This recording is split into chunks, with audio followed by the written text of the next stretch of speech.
Hey guys, welcome to the channel. Today I'm going to be reviewing my new purchase. This is my 2024 Genesis G70. This is the 3.3 twin turbo V6 with the Sport Prestige package. I just picked this up about a month ago, been living with it for about a month. It's been great so far with no issues. Genesis did slightly do a couple updates with the G70 for 2024, namely these wheels, which I think look great. They look a lot more BMW-like in my opinion. Just more cohesive look to the car, I think. Has a better look to it. And then I'll show you the trunk here. Has a power trunk on the Sport Prestige, which is automatic if you step near it with the key fob. And that opens kind of like an SUV would. I got my golf bags. You gotta, Genesis is the official car of the PGA, so gotta have the golf bag in there. Not the most amount of space. I used to have a Mazda 3. This is a little bit less space, but it's doable. And that shuts there. The mirrors fold out when you get near the door, which is nice. You can't see it now, but typically at night it'll project the Genesis logo as the puddle lamps. I'll show you the back seat.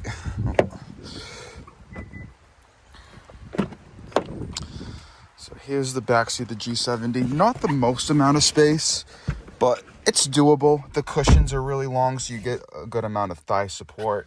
They added 2 USB-C ports, which is great, and they also have the vents back here, so it's at least comfortable. And we also got the armrest and cup holders, so it's a comfortable enough place to be for at least a couple hours or so. Take it to the driver's seat. Yeah, it is a little bit tricky getting out, but not too bad.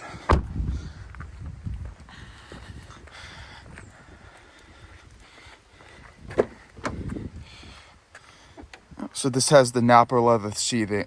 This has the Napa leather seating with the Sport Prestige package. You also get a lot of metal, the Lexicon audio system. Give it a little start up. Nice little startup there. This has a twin turbo V6, makes 365 horsepower and about 376 pound-feet of torque. It is very fast. All right, so getting behind the wheel of the G70, so for 2024, they got rid of the dial style of temperature control. So now it's all touchscreen, which is pretty nice. I got the heated and the cooled seats here, which work pretty great. The infotainment system's great as well, has a lot of features. Only thing, it is still wired for Apple CarPlay. That's the only thing I think is kind of miss in my opinion, because it does have the new Genesis digital key, so you can start the car with your phone, but you can't project it wirelessly. I think that hopefully that's something that can be added in a software update. But other than that, I have the Qi wireless charging here. So got a 12-volt traditional USB, and then I got a USB-C in here. So still pretty good. Got the glove box over here, which is pretty small, but does the job as well. Passenger seat also, yep, this has the quilted Napa leather seating. The materials are definitely good, where if it looks like metal, it is metal. That's kind of like the philosophy they go with. If it looks like a certain material, it is a certain material. Specific to the Sport Prestige package, I got the head-up display. I had that on my Mazda 3, and I told them, I can't go back. Sport Prestige 3.3T is the only one that gets a head-up display, so kind of had to go all the way up, but it's great to have.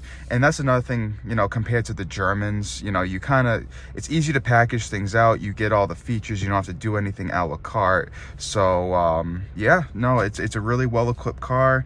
And so enough of me talking. Let's take this out for a drive. So it has a BMW style shifter. You kind of just bump it back for reverse, and then bump it the other way for drive, and then it's just a button for park. So we'll bump this back. Really good 360-degree camera, also a great backup camera as well. Has all the ultrasonic sensors that'll beep when you get close to something. Pretty typical for these days.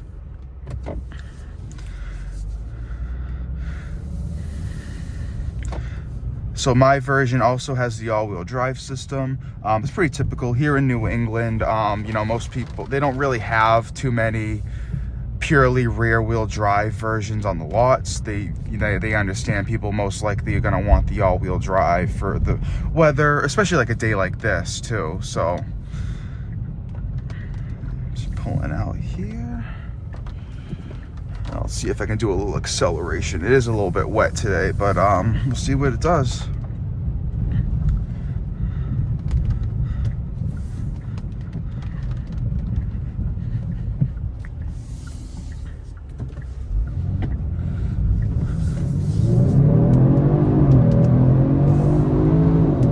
And that was 60. Woo! It's no joke. It really is like a Korean M340i or AMG. But you know, even the AMG, that they kind of got rid of the V8 and now it's a 4-cylinder, you know, plug-in hybrid. The M340i, you know, if I was considering that as well at one point, but then I realized if I want all the same features that this Genesis has, and you know, it's all a la carte with BMW, so you're really stacking things up, and eventually when everything is said and done, it would end up costing almost 80-90 grand.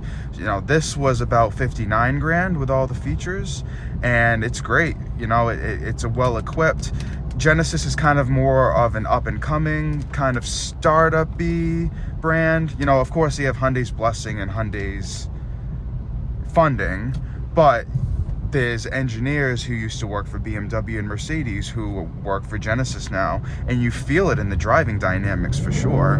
This is, you know, I know the older crowd also kind of says that this is what BMWs used to drive like back in the day. With the more modern BMWs, a little bit more softened up. They don't have the same driving dynamics that they used to. So it's kind of like a modern classic. And that's my whole spiel with this car. You know, it has a technology, you know, you get smartphone as key, you get a, you know, a well-versed infotainment system, you get all the tech features. But powertrain wise, it's, you know, it's very classic. For one, it doesn't have any, just like, so unlike the Germans, there's no sort of mild hybrid system. There's no, they actually got rid of it. I know the older G70s before the refresh around 2021, 2022, they used to have start-stop system, but now they don't. And that's kind of like, it's kind of like a reliability thing, because you add the mild hybrid system and then that can have issues and that can, you know, lead to reliability. It's more simple, even though, you know, when I'm sitting at a stoplight and the engine is grumbling still and not shutting off, it's a kind of a classic feel. The engine never shuts off just because you're at a stop. So it has the technology, but the powertrain is very classic-like. So it's the best of both worlds, in my opinion. You know, and Genesis is kind of a newer brand compared to Tesla, even, because like they, you know, when people think startup, they think Tesla. They started 2012. Genesis didn't start till about 2015, 2016. You know, they're still building their clientele. They're still building their, you know, their identity basically, and they're doing really well. They're really hitting it out of the park, making great cars all around. You know, their own bespoke platform with blessings from Hyundai and, you know, former BMW engineers. It's great all around. Can put it in Sport Plus mode, so when you do that, it ever so slightly tightens the bolsters around your waist pretty much, or like your lower abdomen. Turns off the traction control, which is a little risky in the rain here, but it's like it really tightens you in so you don't move around as much. It's an interesting feeling. It just like it inflates the bolsters or whatever and keeps you in place, which is, you know, it's the driving dynamics aspect of it too. But then, you know, if you want to chill out, go back into comfort mode, the bolsters will release and it'll just drive like normal pretty much. And then you can also create a custom mode. There's also the eco mode, you know, if you're on a long trip and don't want to use as much fuel, because this is definitely a thirsty gal, I must say. You know, you get the performance, but you are not buying this car for the fuel economy. It gets about like 20 mpg. I mean, the readout when I shut the car off tells me 15 some days, albeit I do live in a city, but I'm not even getting the city mpg. So you're not buying this to save fuel, that's for sure. All right, here we go, little takeoff. Woo. get so addicting. It's so much torque too. Lots of horsepower, lots of torque. Yep, the Sport Prestige also has this blind spot view monitor. It's exclusive to this trim, so when you put the blinker on, it shows you to your left or to your right, so you can safely make a lane change.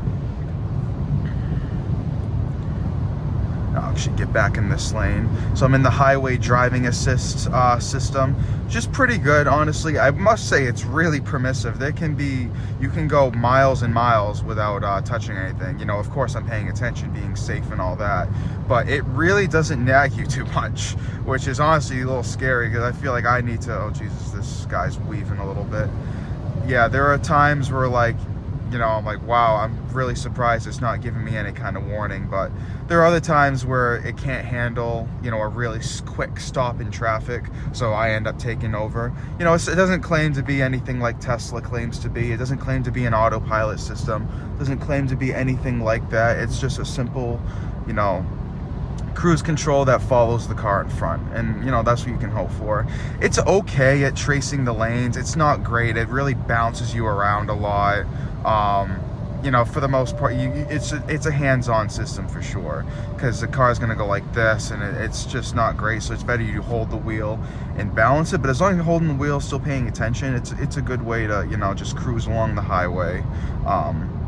You know, it's the best of both worlds. It's a car that has a lot of performance. You know, I can floor it, pass a bunch of cars at once, or if I just want to chill out and cruise control, I can do that as well. So it's a really well-versed car. It's a rainy day, so I can't show you it, but I also got the large sunroof here. Can't open it right now, but it's really nice. It allows a lot of light to come in, and also can close as well.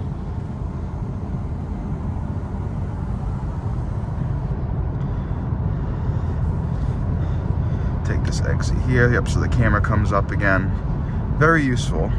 Still kind of training my brain on what to look for, because it's reversed, and I know some of the other Hyundai products like flip it on each side, so I wish it kind of did that. I wish it was a whole digital gauge cluster. That is another thing I would hope for on this. I know in other markets it gets it, but not here yet anyways. But it's doable. You know, most of it's still digital, so, and sometimes too many screens might not be, you know, exactly what you're looking for either. Get back on the highway. Continue.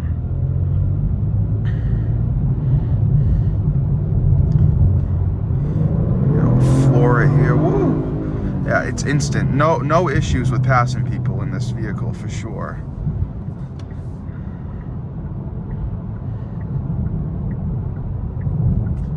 Really good handling as well. You can tell they did a lot of homework on handling. They had help from the Germans for sure. But, you know, I feel like this car as well, you know, it's Asian. You know, any kind of Asian brand, I feel like it's going to have just a little bit more reliability than anything from Europe. That's just my opinion. And like, you know, BMWs, Mercedes, you know, that was my thought also when I was considering, you know, C-Class, 3 Series. I even looked at Tesla Model 3, but with the Germans specifically, you know, it's basic. I mean, everybody has one. You know, the 3 Series blends into the crowd very easily, you know, especially here in the Boston area. It doesn't really, you know, it's a nice car, and the C-Class is a nice car, but it does not stand out as much. It really blends into the crowd. It's basic. They're an established brand. It was nice to get something a little bit more newer and up and coming, and kind of give this startup, if you will, a chance. And so far they're delivering. You know, I bought this brand new. It's been 1,300 miles so far. You know, nothing to really go off of, but no issues at all. I feel like if I was in a German car, I'd probably have a little bit more gremlins. And there's a reason why they say all the German cars are the lease specials, because you kind of lease it and get rid of it. This is kind of something you can actually buy. You feel comfortable buying it. You know, of course, it's Genesis, so it's Hyundai, so it has the Hyundai warranty that Hyundai is known for. So you can't go wrong with that. You kind of have the backup there. Yeah, so much performance. That's the 2 words I can use to describe this car. Modern, classic. Has the technology, but it's just classic in the powertrain. It's so perfect. It's like, with all the regulations and everything, I don't even know how much longer cars like this are going to be around, but I'm glad I got in. I'm glad this is a brand new 2024 vehicle. You know, a little bit of highway noise, but it's hushed for the most part. It's a nice, you know, compact executive luxury sedan. Something great to drive in every day. The seats and the passenger seats have a lot of adjustability. It's a great daily driver for sure. Get over here.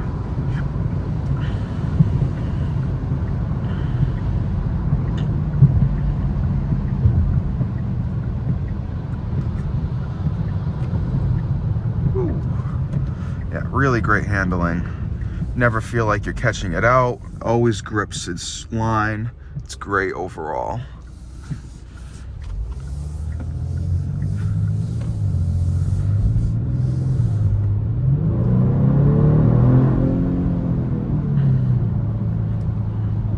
Yeah, I've always thought the RPM gauge is a little unique. You know, it goes the backwards direction. I don't know, trying something new, I guess.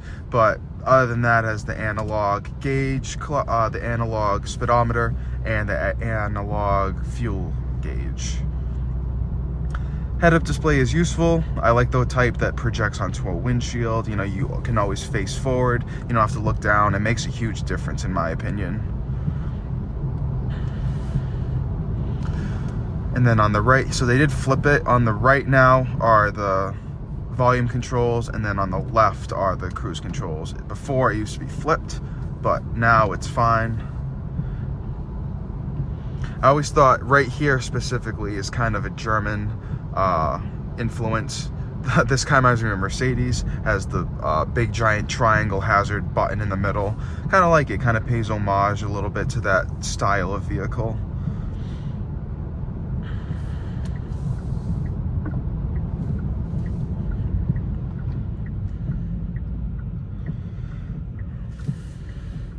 You know, another thing, this car is very good with safety as well. It's fast, you can have fun with it, but you know, there's also safety. So it'll project stop signs onto, like, it'll read the stop signs through the camera, project them onto the screen. It'll let me know if I'm in a school zone, which is good.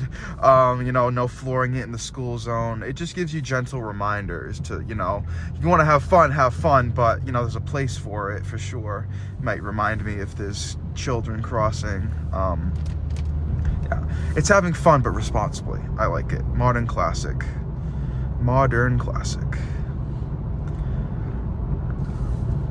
Definitely a well-equipped car. Comes with, you know, lots of features that wouldn't normally come standard. I do appreciate the Brembo brakes. That is an update they made for 2024. I could not imagine the 3.3T engine without the Brembo brakes. I'm honestly curious about anyone's experience with that, because, you know, you need them. I feel like it would have been messy if I did not have them. The car can go really fast, but it can also stop really fast as well.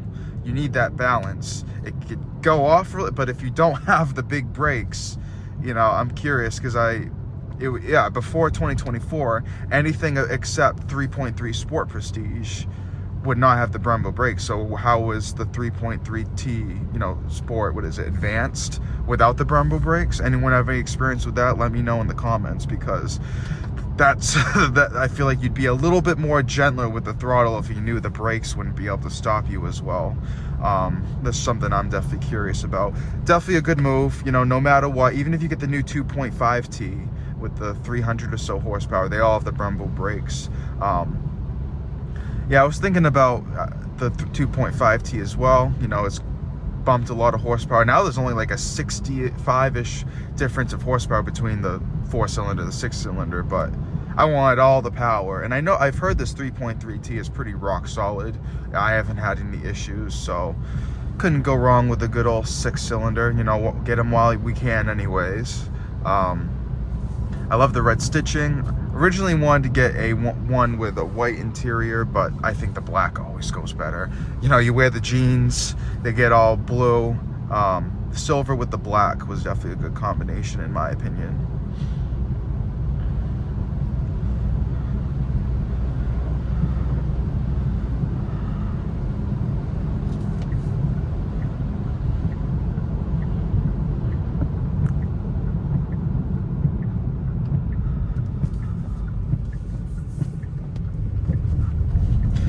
So these vehicles, when you get the base model with the 2.5T, that's about 45 grand. And then if you get the top of the line version like mine, expect about 60 grand. But overall, great car. You know, you can't go wrong with this. There's Bentley inspiration, there's BMW, Mercedes inspiration, all wrapped up into one package with a powertrain warranty. You know, feel like you're not driving something basic, and also driving something, you know, newer and up and coming. I love it so far. I'll let you guys know if there's any differences, but yeah, it's been a great month, and here's to many more.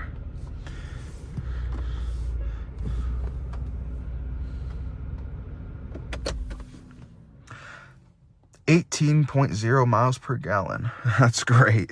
All right, guys, thank you very much for joining, and I'll see you next time.